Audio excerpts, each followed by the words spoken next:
My name is Jared Uller, and I'm here today to talk about the Heidi Roizen case. The first question presented us on this case was, what are the strengths of Roizen's network across the different stages of her career? I believe growing up, Heidi was instantly involved in networking as she developed a puppet show company to make money, and that requires a lot of networking. Going into college, she utilizes her friend network. Her friend put her in contact with somebody that was able to get her a job, and that led her into her job at Tandem. There, she really started to build her network. While she was in meetings with the CEO developing the company newspaper, she was able to get to know the CEO very well. During this time, her strength of this network is that she was very prepared for every meeting with the CEO, and she also leveraged her outgoing and great personality, and she started taking advantage of the opportunity that she was giving.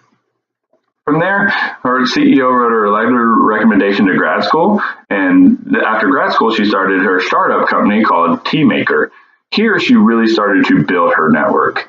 The company was struggling due to no venture capital or consumer demand, so she really needed to start that demand process, and by doing so, she needed a network. She started leveraging the press, asking the press to review her company. Also, she joined a handful of well-known technology-oriented groups, and this helped out tremendously. She became the president of the Software Publishers Association. As well, some strengths during this time is that the relationships that she developed during this time, she befriended many technology professionals who became very powerful in many later years. She made a note saying that it was always easier to meet the non-powerful people and then let them become powerful as it goes along. She maximized short conversations. In the book Give or Take by Adam Grant, they mention how many people are not memorable. Well, Heidi was memorable. Outside of her normal comfort zone and original background was another point why Heidi was very good.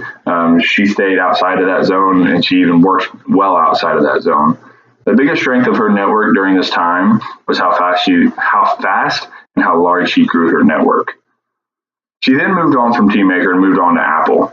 During Apple, she started maintaining her network. Her role at Apple was to maintain and shore up relationships with 12,000 external software developers. So really what she did is really test her network at this time.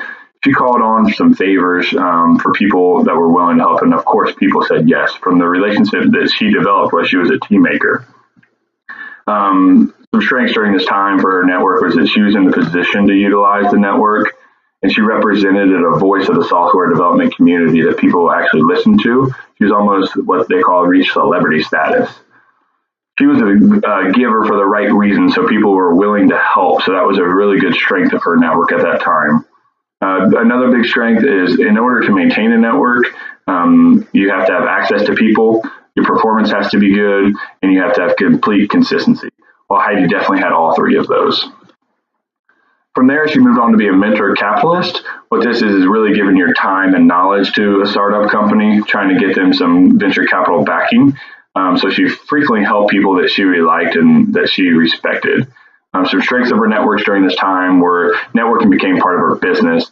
Every potential network connection was a win-win situation for her. She wanted to make it that way. She was highly efficient in her communication techniques. And also this job allowed her more personal life. So she invited a lot of people over and got to network with people outside of just business, but also being at home hosting parties.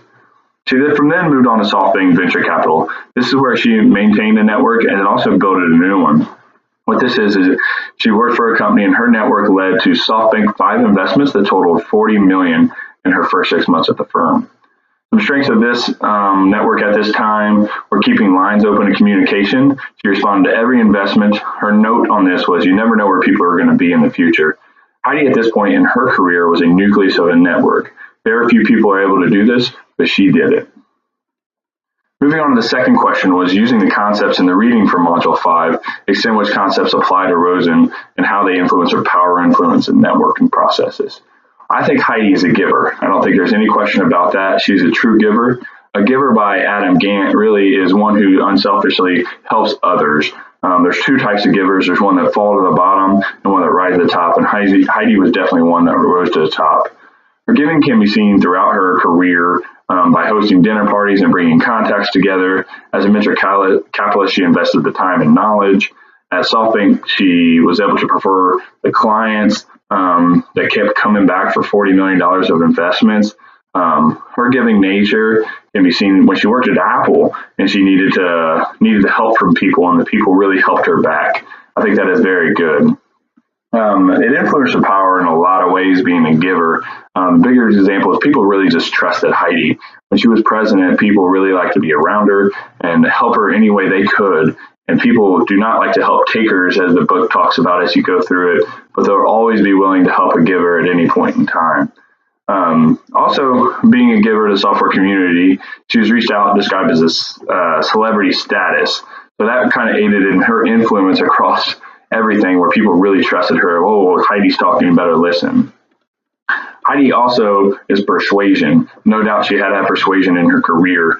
So harnessing the science of persuasion, the article, there's 6 principles of persuasion: liking, reciprocity, social proof, consistency, authority, and scarcity. Heidi, by all, was I think, master at all these, but some of the biggest points was that, Heidi was consistent. I think that was her main sticking point throughout her career. She was likable. People actually called her a normal person. So she was very likable. She also had the role of authority. So in a manager role, which she spent a lot of her time in her career, she needed that role to be able to persuade people. So that aided in her influence a lot, being likable, having the authority, and the consistency approach. Heidi's networking is definitely crazy, the way she built it. She was able to forge new relationships constantly throughout her career, as well as she went for brokers. As I mentioned earlier, Heidi was really the nucleus of her network, so that really helped her out grow, so that she was able to connect a lot of people together. Overall, Heidi demonstrated many qualities in the assigned reading for this topic. She'll always be assessing her network, continuing to be a giver, and be in the position of persuasion. There's no doubt about that. Heidi is very successful and will continue to if she continues to develop her network. Thank you for your time.